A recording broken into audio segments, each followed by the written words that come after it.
बोले भगवान श्री कृष्ण की जय। गुरु नानक भगवान की जय।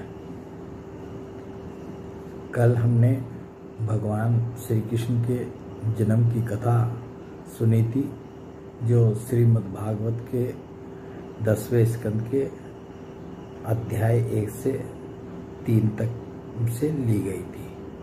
और अध्याय 3 के अंत में हमने सुना था, पढ़ा था कि कैसे नंद बाबा के यहाँ से योग माया के रूप में जो कन्या यशोदा जी के ने जिनको जन्म दिया था, उनको लेकर के वसुदेव जी बंदी गृह में आए।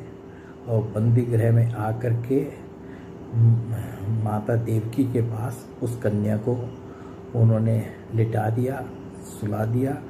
और उसके बाद अपने पैरों में बेड़िया डाल करके वो जैसे बंदी गृह के ताले दरवाजे सब थे वो उस प्रकार बंद हो गए।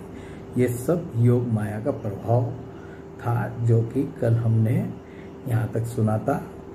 आज अब हम सोच रहे हैं कि श्रीमद् भागवत का जो 10वां स्कंद है, जो कि वास्तव में श्रीमद् भागवत का हृदय ही है। श्रीमद् भागवत में 12 स्कंद हैं और 10वां स्कंद जिसमें कि भगवान श्री कृष्ण की लीलाओं का जन्म से लेकर अंत तक जो है पूरी भगवान की लीला ही है, भगवान श्री कृष्ण की और बलराम जी की। तो बहुत से भक्त जो हैं वो श्रीमद् भागवत में केवल 10वें स्कंद का ही पाठ करते हैं, सुनते हैं और उसी को बार बार दोहराते रहते हैं। तो ये श्रीमद् भागवत का 10वां स्कंद जो है बहुत महत्वपूर्ण है और हम कोशिश करेंगे कि इसको धीरे धीरे जो है इसको पूरा करें। तो 3 अध्याय कल हो गए थे। आज जो है हम भगवान का गोकुल में जो जन्मोत्सव मनाया गया था नंद बाबा के यहाँ, वहाँ तक जो है 4था और 5वां अध्याय जो है ये आज पढ़ेंगे। 4थे अध्याय में यह है कि योग माया जो जब योग माया को कंस ने मारना चाहा और उसके हाथ से छूटकर आकाश में गई, तो उन्होंने क्या कहा और उसके बाद कंस की क्या प्रतिक्रिया रही, क्या क्या उसने किया, उस सब का वर्णन है। और 5वें में जो है गोकुल में भगवान का जन्मोत्सव मनाया गया है, जिसका बहुत सुंदर वर्णन है। आज हम सिर्फ इतना ही पाठ पढ़ेंगे और यहाँ पर जो है इसको वीडियो को पूर्ण करेंगे। तो अब हम 4था अध्याय शुरू कर रहे हैं। श्री सुखदेव जी कहते हैं, परीक्षित, जब वसुदेव जी लौट आए तब नगर के बाहरी और भीतरी सब दरवाजे अपने आप ही पहले की तरह बंद हो गए। वसुदेव जी जब वहाँ से आ गए नंद बाबा के यहाँ से, तो बंदी गृह में पहुँचने पर जो दरवाजे थे वो जो अपने आप खुल गए थे वो सब अपने आप बंद हो गए। और इसके बाद नवजात शिशु के रोने की ध्वनि सुनकर द्वारपालों की नींद टूटी। वे तुरंत भोजराज कंस के पास गए। जो द्वारपाल थे, जो उनकी सुरक्षा में लगाए गए थे देव के वसुदेव जी की, और मतलब ये था कि जिस समय भी कोई बच्चा होगा तो वो तुरंत जो है कंस को जाकर के सूचना देंगे। तो जैसी वो कन्या रोने लगी तो उसकी आवाज़ सुनकर द्वारपाल जो है तुरंत सावधान होकर एकदम कंस के पास भागे और देवकी को संतान होने की बात कही। कंस तो बड़ी आकुलता और घबराहट के साथ इसी बात की प्रतीक्षा कर रहा था। कंस को तो हर समय इस बात की चिंता रहती थी कि इस बार जो है देवकी के गर्भ से 8वां बालक पैदा होगा और वो उसका वध करेगा। तो देवकी के 8वीं संतान की हर समय वो व्याकुलता से प्रतीक्षा करता था। तो द्वारपालों की बात सुनते ही वह झटपट पलंग से उठ खड़ा हुआ और बड़ी शीघ्रता से सूतिका ग्रह की ओर झपटा। इस बार तो मेरे काल का ही जन्म हुआ है, यह सोचकर वह विवल हो रहा था। और यही कारण है कि उसे इस बात का भी ध्यान नहीं रहा कि उसके बाल बिखरे हुए हैं। रास्ते में कई जगह वह लड़खड़ाकर गिरते गिरते बचा। जब आदमी को हड़बड़ाहट होती है और उसका दिमाग काम नहीं करता है तो उसमें जो है उसके शरीर में भी स्थिरता नहीं रहती, और ऐसे ही जो है जैसे ये हड़बड़ा करके चल रहा है, क्योंकि इसको दिखाई दे रहा है कि मेरा काल जो है इस बार आया है, तो वो जो है कई जगह जो है रास्ते में भी गिरते गिरते बचा। बंदी गृह में पहुंचने पर सती देवकी ने बड़े दुख और करुणा के साथ अपने भाई कंस से कहा। देवकी माता ने जब देखा कि ये मेरा भाई कंस आ गया है और ये मेरी संतान को भी मार देगा जैसे पहले मेरे पुत्रों को मारा था, तो वो जो है बहुत डर गई और डर करके जो है उनसे प्रार्थना करने लगी, निवेदन करने लगी। उसने देवकी ने बड़े दुख और करुणा के साथ अपने भाई कंस से कहा, मेरे हितैषी भाई, यह कन्या तो तुम्हारी पुत्र वधू के समान है, स्त्री जाति की है, तुम्हें स्त्री की हत्या कदापि नहीं करनी चाहिए। भैया, तुमने दैववश मेरे बहुत से अग्नि के समान तेजस्वी बालक मार डाले, अब केवल यही एक कन्या बची है, इसे तो मुझे दे दो अवश्य ही। मैं तुम्हारी छोटी बहन हूँ, मेरे बहुत से बच्चे मर गए हैं, इसलिए मैं अत्यंत दीन हूँ। मेरे प्यारे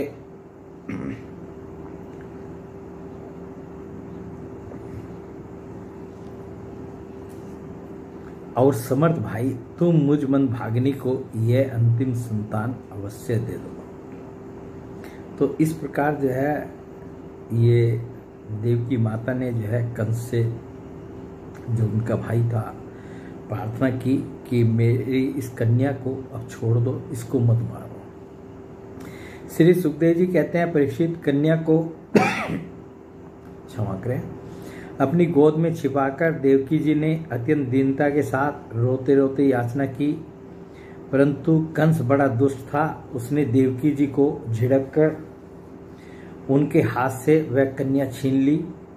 अपनी उस नन्ही सी नवजात भांजी के पैर पकड़कर कंस ने उसे बड़े जोर से एक चट्टान पर दे मारा।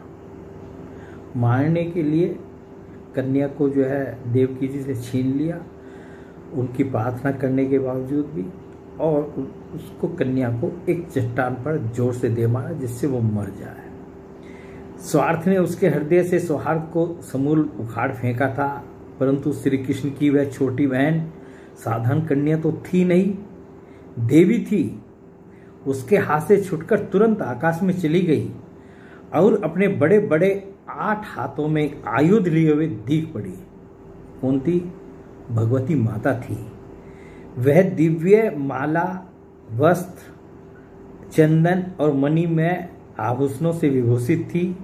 उसके हाथों में धनुष, त्रिशूल, बाण, ढाल, तलवार, शंख, चक्र और गदा, ये 8 आयुध थे। सिद्ध, चारण, गंधर्व, अप्सरा, किन्नर और नागगण बहुत सी भेंट की सामग्री समर्पित करके उसकी स्तुति कर रहे थे।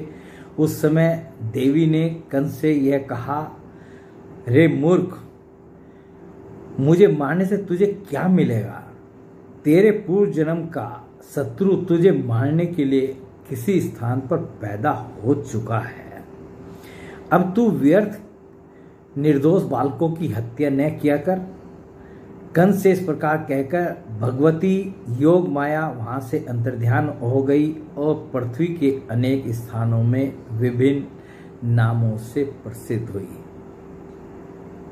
देखिए, भगवान श्री कृष्ण ने जब योग माया को बुलाया था और आदेश दिया था, वो मैं अब दोबारा फिर पढ़ दे रहा हूँ। वो कल के वीडियो में हमने सुना था कि योग माया को जो है क्या आदेश दिया था भगवान श्री कृष्ण ने कि तुम जाओ और जा कर के देवकी जी का जो गर्भ है जिसमें बलराम जी आए थे, उसको जो है रोहिणी के गर्भ में रख दो और तुम योग माया जो है यशोदा जी के गर्भ से जो है जन्म लोगी कन्या के रूप में। और तुम क्या हो वो भी वो आगे उन्होंने कहा, कल्याणी अब मैं अपने समस्त, फिर भगवान ने बताया था कि मैं जो है मैं अपने समस्त ज्ञान बल आदि अंशों के साथ देवकी का पुत्र बनूंगा और तुम नंद बाबा की पत्नी यशोदा के गर्भ से जन्म लेना। तुम लोगों को मुंह मांगे वरदान देने में समर्थ होगी। ये भगवान ने जो है पहले ही योग माया को ये आदेश दे दिया था, जिसका उन्होंने पालन किया था। मनुष्य तुम्हें अपनी समस्त अभिलाषाओं को पूर्ण करने वाली जानकर धूप दीप नैवेद्य एवं अन्य प्रकार की सामग्रियों से तुम्हारी पूजा करेंगे। पृथ्वी में लोग तुम्हारे लिए बहुत से स्थान बनवाएंगे और दुर्गा, भद्रकाली, विजया, वैष्णवी, कुमुदा, चंडिका, कृष्णा, माधवी, कन्या, माया, नारायणी, ईशानी, शारदा और अंबिका आदि बहुत से नामों से पुकारेंगे। तो ये सब नाम जो हैं आज हम माँ भगवती के, देवी के जो है ये सब और इनके अलग अलग स्थान जो हैं ये हम सब आज भी देख रहे हैं, सुनते हैं और दर्शन भी करते हैं। तो ये योग माया को जो भगवान ने आदेश किया था कि तुम ऐसे ऐसे करना और ऐसे ऐसे तुम्हारी पूजा होगी, ऐसे ऐसे तुम्हारे नाम होंगे, वो सब जो है भगवान की वाणी जो है वो सब सत्य हुई। तो और जब इस प्रकार जो है योग माया ने कंस को यहाँ पर जो है आदेश दिया कि तुम्हें मारने वाला तो कहीं पैदा हो चुका है और तुम निहत्थे बालकों की अब जो है हत्या करना बंद करो, तो उसके बाद जो है कंस की क्या प्रतिक्रिया हुई। देवी की आवाज़ सुनकर कंस को असीम आश्चर्य हुआ। उसने उसी समय देवकी और वसुदेव को कैसे छोड़ दिया और बड़ी नम्रता से उनसे कहा, मेरी प्यारी बहन और बहनोई जी, हाय हाय मैं बड़ा पापी हूँ। राक्षस जैसे अपने ही बच्चों को मार डालता है, वैसे ही मैंने तुम्हारे बहुत से लड़के मार डाले। तुम इस बात का मुझे बड़ा खेद है। मैं इतना दुष्ट हूँ कि करुणा का तो मुझ में लेश भी नहीं है। मैंने अपने भाई बंधु और हितैषियों तक का त्याग कर दिया। पता नहीं अब मुझे किस नरक में जाना पड़ेगा। ये सब बातें जो हैं कंस जो है देव की माता और वसुदेव जी के सामने बोल रहा है। उस कन्या को मारने के बाद अपनी तरफ से तो उसने मारने की कोशिश ही की थी। जाना पड़ेगा। वास्तव में तो मैं ब्रह्मघाती के समान जीवित होने पर भी मुर्दा ही हूँ। केवल मनुष्य ही झूठ नहीं बोलते, विधाता भी झूठ बोलते हैं। उसी पर विश्वास करके मैंने अपनी बहन के बच्चे मार डाले, क्योंकि आकाशवाणी ने कंस को कहा था कि देवकी का 8वें गर्भ से जो बच्चा होगा वो तुम्हारा वध करेगा। परंतु ये तो कन्या हुई और कन्या को मैंने मारने की कोशिश की, वो मरी भी नहीं और वो आकाश में चली गई। तो कंस कहने लगा कि अब तक तो हम ये सोचते थे कि मनुष्य ही झूठ बोलते हैं, तो भगवान भी जो है, विधाता भी जो है झूठ बोलते हैं। उनकी भी आकाशवाणी मैंने सुनी थी, वो भी झूठी निकली। उसी पर विश्वास करके मैंने अपनी बहन के बच्चे मार डाले। अहो मैं कितना पापी हूँ। तुम दोनों महात्मा हो, अपने पुत्रों के लिए शोक मत करो, उन्हें तो अपने कर्म का ही फल मिला है। तो अब देखिए ये कितना बड़ा दुष्ट और क्रूर जो है कंस था, परंतु जो है वो कितनी ज्ञान की बातें कह रहा है। इसके पीछे भी कारण था। इसके पीछे कारण क्या था, वो उसको इतनी सद्बुद्धि, इतनी भावना जो है उसके अंदर अच्छी भावना क्यों आई, इसका क्या कारण था। इसका कारण था जिनके गर्भ में भगवान ने निवास किया, जिन्हें भगवान के दर्शन हुए, उन देवकी वसुदेव के दर्शन का ही यह फल है कि कंस के हृदय में विनय, विचार, उदारता आदि सद्गुणों का उदय हो गया। परंतु जब तक वह उनके सामने रहा तभी तक ये सद्गुण रहे। दुष्ट मंत्रियों के बीच में जाते ही वह फिर ज्यों का त्यों हो गया। ये हम आगे पढ़ेंगे कि जब तक वो देवकी और वसुदेव जी के सामने रहा तो कितनी ज्ञान की और अच्छी अच्छी बातें उसने की, परंतु जैसे ही वहां से हटा तो और अपने दुष्ट मंत्रियों के बीच में पहुंचा तो फिर उसमें वो दुष्टता, क्रूरता, वो सब चीजें जो है फिर उसमें आ गई। अब ये कह रहा है कि तुम दोनों महात्माओं अपने पुत्रों के लिए शोक मत करो, उन्हें तो अपने कर्म का ही फल मिला है। सभी प्राणी प्रारब्ध के अधीन हैं, इसी से वे सदा सर्वदा एक साथ नहीं रह सकते। जैसे मिट्टी के बने हुए पदार्थ बनते और बिगड़ते रहते हैं परंतु मिट्टी में कोई अदल बदल नहीं होती, वैसे ही शरीर का तो बनना बिगड़ना होता ही रहता है परंतु आत्मा पर इसका कोई प्रभाव नहीं पड़ता। ये बिल्कुल एकदम सच्ची और ज्ञान की बात है जो कि कंस जो है बोल रहा है। और किस प्रभाव से बोल रहा है? देवकी और वसुदेव जी के दर्शन जो कर रहा है उस प्रभाव से बोल रहा है, उनके सानिध्य में है, उनके सामने खड़ा है। जो लोग इस तत्व को नहीं जानते वे इस अनात्मा शरीर को ही आत्मा मान बैठते हैं। यही उल्टी बुद्धि अथवा अज्ञान है, इसी के कारण जन्म और मृत्यु होते हैं। वो कह रहा है कि जो इस अनात्मा शरीर को ही अपनी आत्मा मान लेते हैं तो यही अज्ञान है और उसी के कारण जो है ये जन्म मृत्यु होते हैं। और जब तक यह ज्ञान नहीं मिटता तब तक सुख दुख रूप संसार से छुटकारा नहीं मिलता। मेरी प्यारी बहन, यद्यपि मैंने तुम्हारे पुत्रों को मार डाला है फिर भी तुम उनके लिए शोक न करो, क्योंकि सभी प्राणियों को विवश होकर अपने कर्मों का फल भोगना पड़ता है। जिनके 6 पुत्रों को कंस ने मारा, उन देव की अपनी बहन को वो समझा रहा है कि तुम उन पुत्रों के लिए शोक मत करो, उनको तो जो है उनके कर्मों का फल ही मिला है। ये जो है कंस जो है अपनी बहन को समझा रहा है।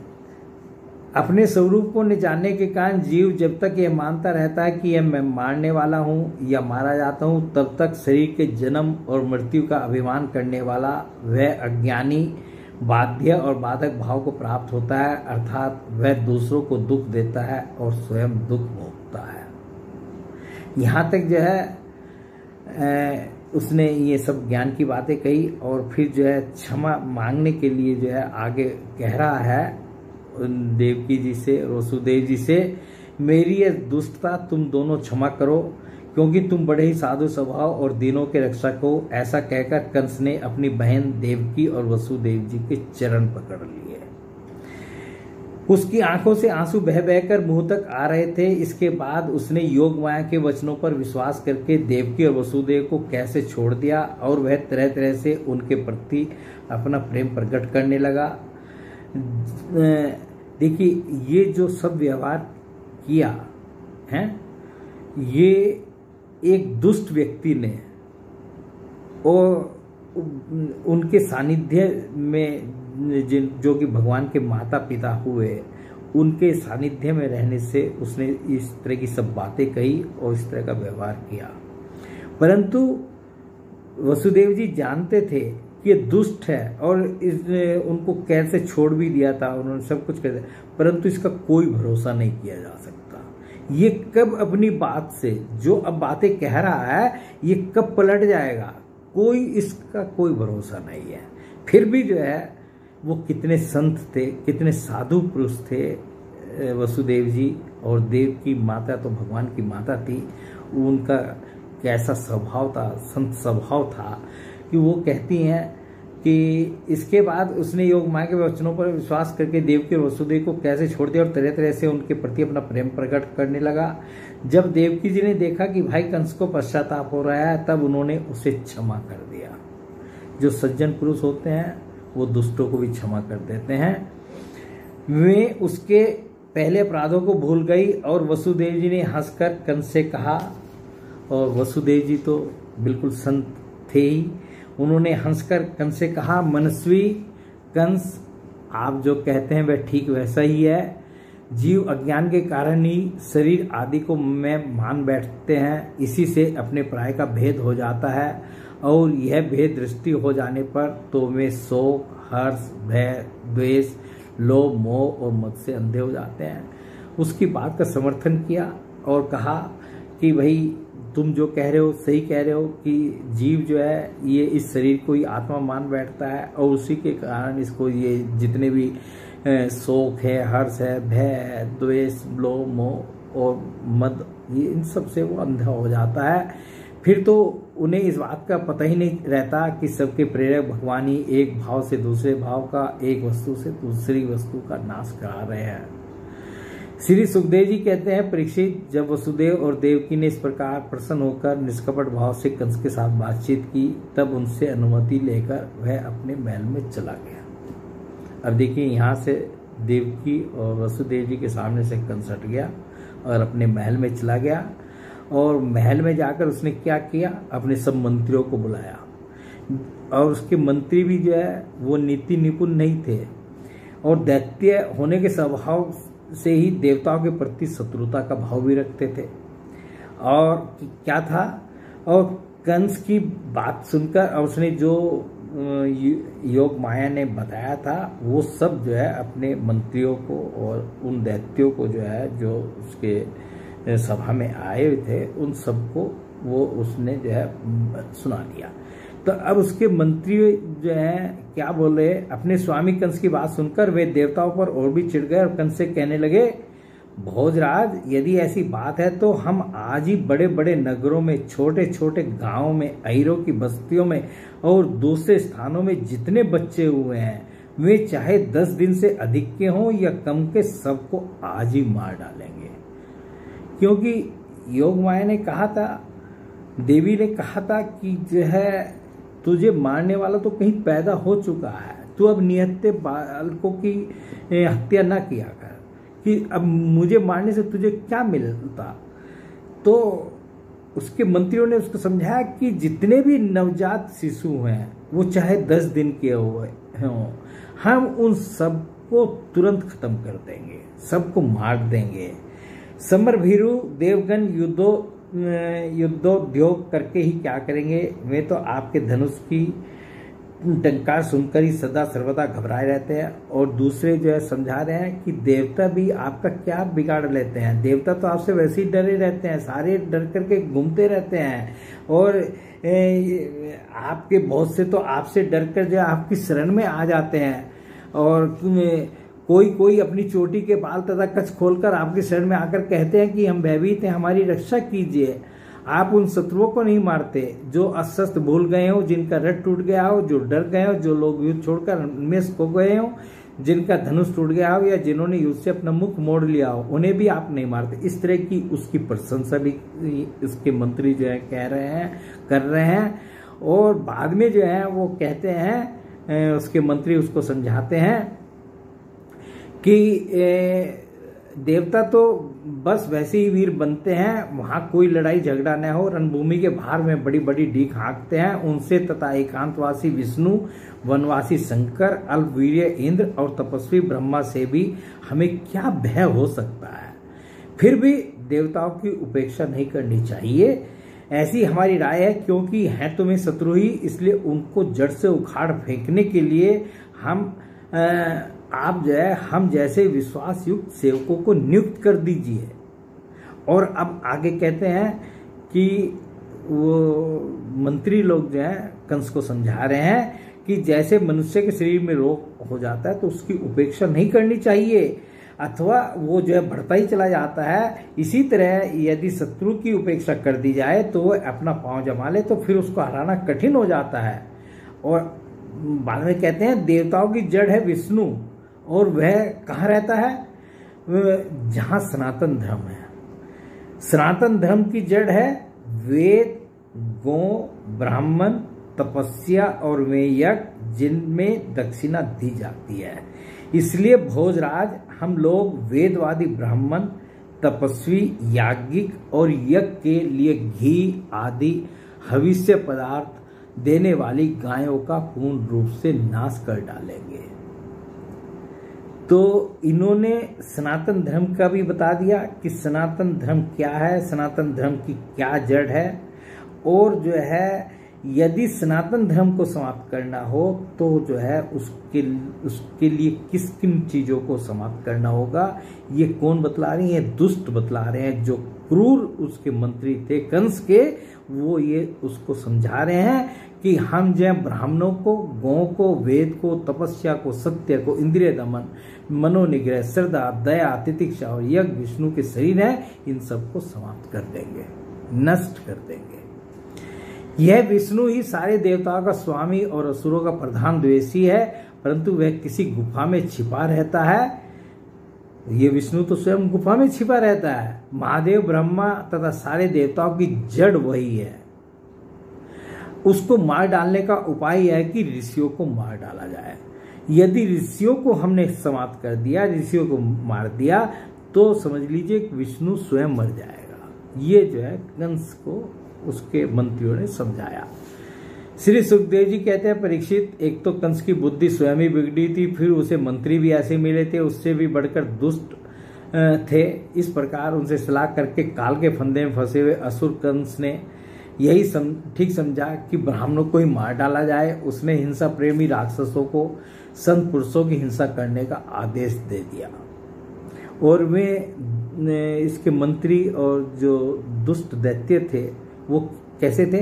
वो कोई भी रूप धारण कर सकते थे। ऐसे ऐसे उसके पास जो है राक्षस दैत्य थे कि वो कोई भी रूप धारण कर सकते थे, और इसने जो है कहा कि जाओ संत पुरुषों को, ब्राह्मणों का जो है वध करो।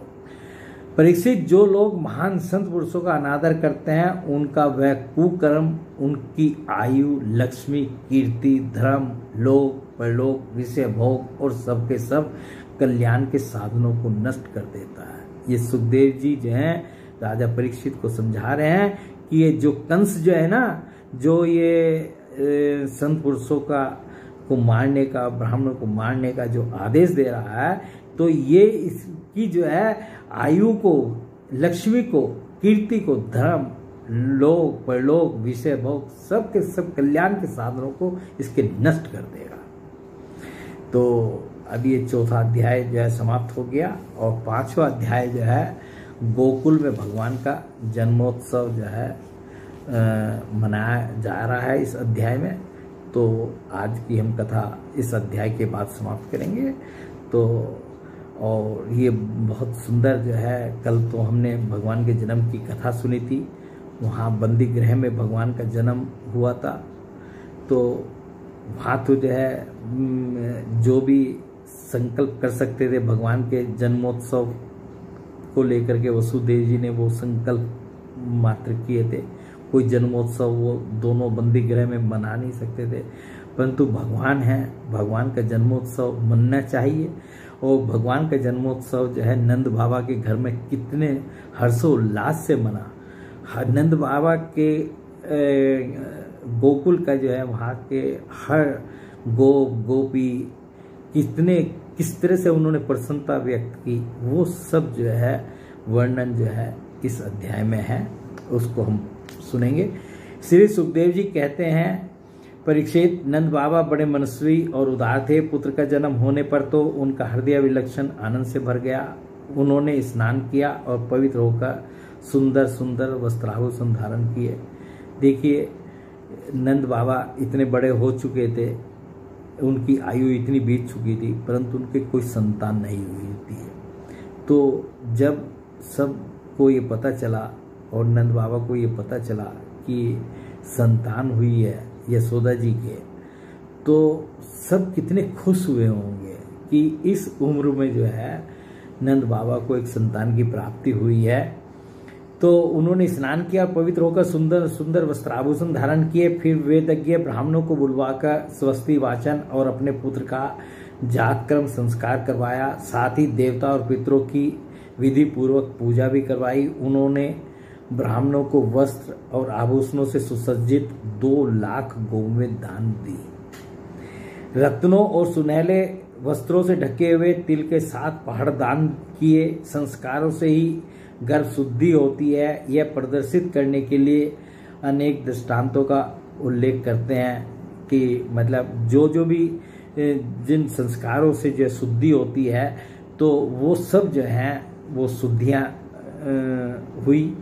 और उस समय ब्राह्मण सूत मागध वंदीजन मंगल में आशीर्वाद देने और स्तुति करने लगे, गायक गाने लगे, भेरी और दुंदुबिया बार बार बजने लगी। ब्रजमंडल के सभी घरों के द्वार, आंगन और भीतरी भाग झाड़ बुहार दिए गए, उनमें सुगंधित जल का छिड़काव किया गया, उन्हें चित्र विचित्र ध्वजा, पताका, पुष्पों की मालाओं, रंग बिरंगे वस्त्र और पल्लवों के बंदर वारों से सजाया गया। पूरा नंद गांव जो है, पूरा गोकुल जो है किस तरह से सजाया गया, एक एक घर को सजाया गया। गाय, बैल और बछड़ों के अंगों में हल्दी तेल लेप कर दिया गया और उन्हें गेरू आदि रंगीन धातुएं, मोर पंख, फूलों के हार, तरह तरह के सुंदर वस्त्र और सोने की जंजीरों से सजा दिया गया। परीक्षित सभी ग्वाल बहुमूल्य वस्त्र, गहने, अंगरखे और पगड़ियों से सुसज्जित होकर और अपने हाथों में भेंट की बहुत सी सामग्रियां ले लेकर नंद बाबा के घर आए।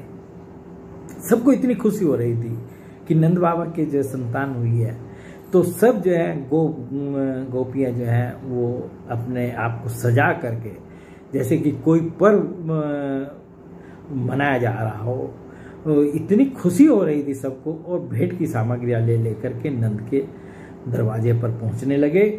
यशोदा जी के पुत्र हुआ है, यह सुनकर गोपियों को भी बड़ा आनंद हुआ। उन्होंने सुंदर सुंदर वस्त्र, आभूषण और रंजन आदि से अपना श्रृंगार किया। गोपियों के मुख कमल बड़े ही सुंदर जान पड़ते थे। उन पर लगी हुई कुमकुम ऐसी लगती मानो कमल की केसर हो। उनके नेतम बड़े बड़े थे। वे भेंट की सामग्री ले लेकर जल्दी जल्दी यशोदा जी के पास चली। उस समय उनके पयोधर हिल रहे थे। गोपियों के कानों में चमकती हुई मणियों के कुंडल झिलमिला रहे थे। तो यहाँ गोपियों का जो उन्होंने अपने आप को श्रृंगार से सजाया था, वो इतनी खुश हो रही थी कि यशोदा जी के पुत्र हुआ है और सज धज करके वो नंद के घर में जा रही थी। तो उसी का ये सब वर्णन है। हाथों में जड़ाऊ कंगन अलग ही चमक रहे थे। उनके कानों में कुंडल, पयोधर और हार हिलते जाते। इस प्रकार नंद बाबा के घर जाते समय उनकी शोभा बड़ी अनूठी जान पड़ती थी। नंद बाबा के घर जाकर वे नवजात शिशु को आशीर्वाद देती, यह चिरंजीवी हो, भगवान इसकी रक्षा करें, और लोगों पर हल्दी तेल से मिला हुआ पानी छिड़क देती तथा ऊंचे स्वर से मंगल गान करती थी। तो एक प्रथा थी कि वहां पर जो है हल्दी और तेल से मिला हुआ जो है पानी छिड़कते थे जब कोई खुशी का मंगल में कार्यक्रम होता था। उस समय वो सब उन्होंने किया। भगवान श्री कृष्ण समस्त जगत के एकमात्र स्वामी हैं। उनके ऐश्वर्य, माधुर्य, वात्सल्य सभी अनंत हैं। वे जब नंद बाबा के ब्रिज में प्रकट हुए उस समय उनके जन्म का महान उत्सव मनाया गया। उसमें बड़े बड़े विचित्र और मंगल में बाजे बजाए जाने लगे। भगवान श्री कृष्ण का जन्मोत्सव मनाया जा रहा है, तो उसमें जो है जैसा मैंने कल भी कहा था कि बहुत से जो है गाजे बाजे जो स्वयं बजने लगते थे। तो प्रकृति जो है नाचने लगती है ऐसे समय में जो है। तो वो जो है जन्मोत्सव में जो है जो भी अपना सहयोग दे सकते हैं, तो जो वाद्य थे संगीत के वो थे, वे सब जो है खुद से खुद बजने लगे थे। आनंद से मतवाले होकर गोपगण एक दूसरे पर दही, दूध, घी और पानी उड़ेलने लगे। जब खुशी होती है तो वो जो है आपस में जो फिर कुछ नहीं देखते, कोई दूध डाल रहा है, कोई दही डाल रहा है, कोई अक्सर डाल रहा है। तो इस तरह से जो है गोप एक दूसरे के ऊपर डालने लगे और कोई मक्खन फेंक रहा है एक दूसरे के ऊपर और आनंद उत्सव मनाने लगे। नंद बाबा स्वभाव से ही परम उदार और मनस्वी थे। उन्होंने गोपों को बहुत से वस्त्र, आभूषण और गोमेदी, शुद्ध मागध बंदीजनों, नृत्य, वाद्य आदि विद्याओं से अपना जीवन निर्वाह करने वालों तथा दूसरे गुणीजनों को भी नंद बाबा ने प्रसन्नतापूर्वक उनकी मुंह मांगी वस्तुएं देकर उनका यथोचित सत्कार किया। और जो भी वहाँ पर जो है गाने बजाने वाले और जो भी आए उन सबको पुरस्कार दिया। सबको जो है जो भी उनकी इच्छित वस्तुएं उन्होंने मांगी वो सब नंद बाबा ने दी और उनका सत्कार किया। यह सब करने में उनका उद्देश्य यह था कि इन कर्मों से भगवान विष्णु प्रसन्न हो और मेरे इस नवजात शिशु का मंगल हो। तो नंद बाबा का मुख्य उद्देश्य क्या था कि मेरे इस सब के आशीर्वाद जितने भी जो है वहाँ पर थे सब का आशीर्वाद मिले मेरे इस नवजात शिशु को और इसका मंगल हो। तो जो है वो ये सब जो है आशीर्वाद दें मेरे इस नवजात शिशु का मंगल हो। नंद बाबा ये चाहते रहे। नंद बाबा के अभिनंदन करने पर परम सौभाग्यवती रोहिणी जी दिव्य वस्त्र माला और गले के भांति भांति के गहनों सुसज्जित होकर गृह स्वामिनी की भांति आने जाने वाली स्त्रियों का सत्कार करती हुई विचर रही थी। अब रोहिणी जी कौन थी? रोहिणी जी जो है वसुदेव जी की पत्नी थी, जिनके पास जो है बलराम जी जिनके घर से पैदा हुए थे। तो वो भी जो है जब भगवान का जन्मोत्सव मनाया जा रहा था और रोहिणी जी की जो देखभाल का जिम्मा था वो नंद बाबा के जिम्मे था। नंद बाबा ही रोहिणी जी की देखभाल करते थे, अपने गांव में रह करके बलराम जी की और रोहिणी जी की भी देखभाल जो है नंद बाबा करते थे। तो रोहिणी जी आई और गृह स्वामिनी की तरह की जो घर की मालकिन होती है उसकी तरह जो है वो सारा काम जो है नंद जी के घर में जो है करने लगी। और इस जो भी स्त्री आती उसका सत्कार करती परीक्षित। और देखिए ये जो दो वाक्य है, 2-3 वाक्य जो हैं ये वाक्य इतने महत्वपूर्ण हैं, इनका गोपी गीत में भी ज्यों कहती वर्णन हुआ है। परीक्षित उसी दिन से नंद बाबा के व्रज में सब प्रकार की रिद्धि सिद्धियां अटखेलियां करने लगी। जब भगवान जो है व्रज में आए तो उसी दिन से जितनी भी रिद्धि सिद्धियां हैं ये व्रज में नंद बाबा के व्रज में अटखेलियां करने लगी। और भगवान श्री कृष्ण के निवास तथा अपने स्वाभाविक गुणों के कारण वह लक्ष्मी जी का क्रीड़ा स्थल बन गया। और लक्ष्मी जी भी जो है वहाँ हर समय जो है उपस्थित होकर के क्रीड़ा करती रहती थी। वो उनका भी व्रज जो है लक्ष्मी जी का भी क्रीड़ा स्थल बन गया।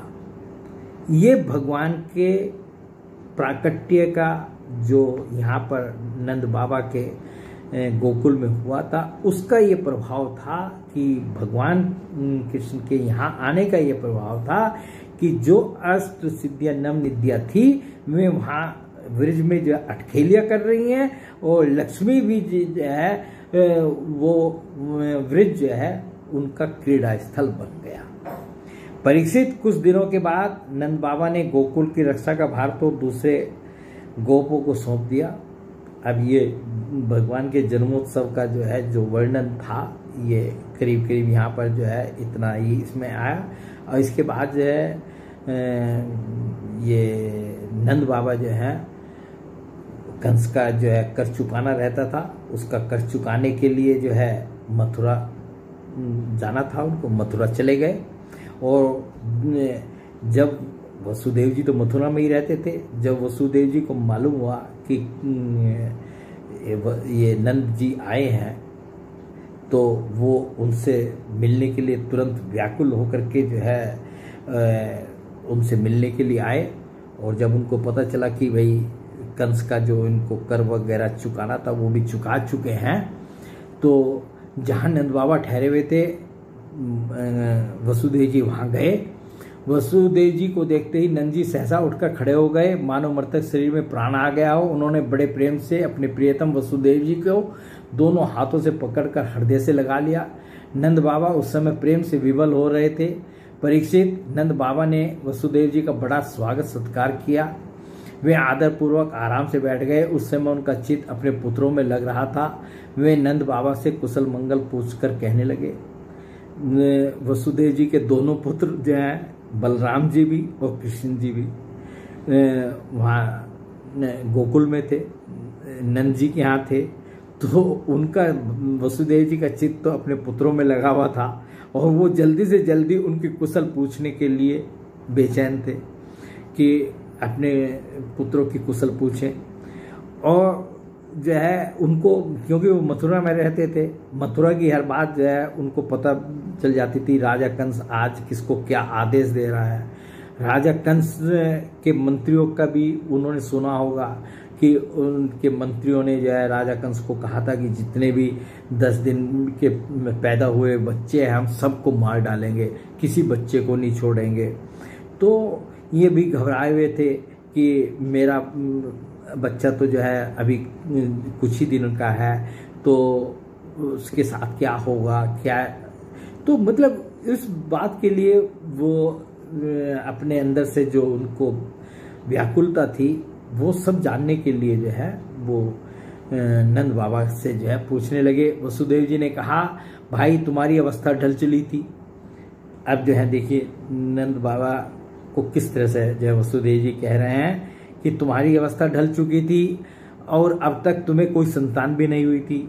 मतलब कितनी उम्र में जो है नंद बाबा के यहाँ ये संतान हुई थी, ये योग माया ने जो जन्म लिया था। यहाँ तक कि अब तुम्हें संतान की कोई आशा भी नहीं थी। यह बड़े सौभाग्य की बात है कि अब तुम्हें संतान प्राप्त हो गई। यह भी बड़े आनंद का विषय है कि आज हम लोगों का मिलना हो गया। अपने प्रेमियों का मिलना भी बड़ा दुर्लभ है। इस संसार का चक्र ही ऐसा है, इसे तो एक प्रकार का पूर्ण जन्म ही समझना चाहिए। जैसे नदी के प्रबल प्रवाह में बहते हुए बेड़े और तिनके सदा एक साथ नहीं रह सकते, वैसे ही सगे संबंधी और प्रेमियों का भी एक स्थान पर रहना संभव नहीं है। यद्यपि वह सबको प्रिय लगता है, किंतु क्योंकि सबके प्रारब्ध क्रम अलग अलग होते हैं। और नंद जी को कहने लगे वसुदेव जी कि देखिए जो अपने संबंधी होते हैं, प्रेमी होते हैं, सब चाहते हैं, सबको एक दूसरे से मिलना अच्छा लगता है और सब चाहते हैं कि साथ रहें, परंतु जो है वो संभव नहीं है सबके, क्योंकि प्रारब्ध अलग अलग हैं। तो इसलिए जो है कभी कभी मिलते हैं और जब मिलते हैं तो वो स्वयं में बहुत अच्छा लगता है। तो ये सौभाग्य है कि हमारा आज आपसे मिलन हो रहा है। आजकल तुम जिस महावन में अपने भाई बंधु और सज्जनों के साथ रहते हो उसमें जल घास लता पत्र आदि तो भरे पूरे है ना। अब ये कुशल मंगल पूछ रहे हैं वसुदेव जी नंद जी से कि वहाँ सब कुछ ठीक ठाक है ना, आपकी जो कृषि का कार्य होता है वो सब ठीक प्रकार चल रहा है ना, वह वन पशुओं के अनुकूल और सब प्रकार के रोगों से तो बचा है। भाई मेरा लड़का अपनी माँ रोहिणी के साथ तुम्हारे वज्र में रहता है। अब उनके बलराम जी के बारे में पूछ रहे हैं, अपनी पत्नी रोहिणी के बारे में पूछ रहे हैं। उनका लालन पालन तुम और यशोदा करते हो, इसलिए वह तो तुम्ही को अपने माता पिता मानता होगा, वह अच्छी तरह है ना। मनुष्य के लिए वही धर्म अर्थ और काम शास्त्रविहित है, जिनसे अपने उसके सज्जनों को सुख मिले। जिनसे केवल अपनों को ही सुख मिलता है किंतु अपने सज्जनों को दुख मिलता है, वे धर्म अर्थ और काम हितकारी नहीं है। ये ज्ञान की बात जो है वसुदेव जी ने जो है नंद जी को आपस में बात कर रहे हैं, तो ये सब बातें चल रही थी। नंद बाबा ने कहा, भाई वसुदेव, कंस ने देवकी के गर्भ से उत्पन्न तुम्हारे कई पुत्र मार डाले। अब जो है वसुदेव जी को नंद बाबा कह रहे हैं, नंद बाबा को बोलने का मौका मिल रहा है तो कह रहे हैं, पहले तो वो इस बात का दुख प्रकट कर रहे हैं कि कंस ने जो है जो वसुदेव जी के 6 पुत्रों को मारा था, कि भाई तुम्हारे कंस ने जो है इतने पुत्रों को मार दिया है। और अंत में एक सबसे छोटी कन्या बची थी, वह भी स्वर्ग सिधार गई, उसको भी जो है कंस ने पटक कर पत्थर पर पटक कर मारा था। इसमें संदेह नहीं कि प्राणियों का सुख दुख भाग्य पर ही अवलंबित है। भाग्य ही प्राणी का एकमात्र आशय है, जो जान लेता है कि जीवन के सुख दुख का कारण भाग्य ही है, वह उनके प्राप्त होने पर भी मोहित नहीं होता। तो अपनी तरफ से वो समझा रहे हैं कि भाई जो प्राणियों को जीवन में सुख दुख मिलता है वो उसका कारण भाग्य है, और जो है मतलब जैसा जिसके भाग्य में लिखा है वैसा ही होता है। इसलिए जो है उसके प्राप्त जो ये जान लेता है कि दुख का कारण भाग्य है, वह उनके प्राप्त होने पर मोहित नहीं होता। ये सब बातें जो है वसुदेव जी को नंद जी ने समझाई। वसुदेव जी ने कहा, अब वसुदेव जी को चिंता लग रही थी कि ये यहाँ पर हैं और इनके यहाँ क्या उत्पात हो रहा होगा, क्या हो रहा होगा, ये जल्दी से जल्दी किसी तरीके से वज्र में पहुंच जाए, ये जो है वसुदेव जी चाह रहे थे। तो वसुदेव जी ने कहा, भाई तुमने राजा कंस को उसका सालाना कर चुका दिया, हम दोनों मिल भी चुके, अब तुम्हें यहाँ अधिक दिन नहीं ठहरना चाहिए, क्योंकि आजकल गोकुल में बड़े बड़े उत्पात हो रहे हैं। श्री सुखदेव जी कहते हैं, परीक्षित, जब वसुदेव जी ने इस प्रकार कहा तब नंद आदि गोपों ने उनसे अनुमति ले बैलों से जुते हुए छकड़ों पर सवार होकर गोकुल की यात्रा की। तो इस प्रकार जो है आज ये हमने जो है ये दूसरा 2 अध्याय समाप्त किए। 5वें अध्याय तक जो है 10वें स्कंद के आज हमने पूर्ण हुए हैं। तो और कल या जब भी ईश्वर की इच्छा होगी अब आगे हम इसी स्कंद को लगातार जब तक ये पूर्ण होगा, 90 अध्याय है 10वें स्कंद में, इसको पूरा करने का प्रयास करते रहेंगे। बोलिए भगवान श्री कृष्ण की जय, गुरु नारायण भगवान की जय।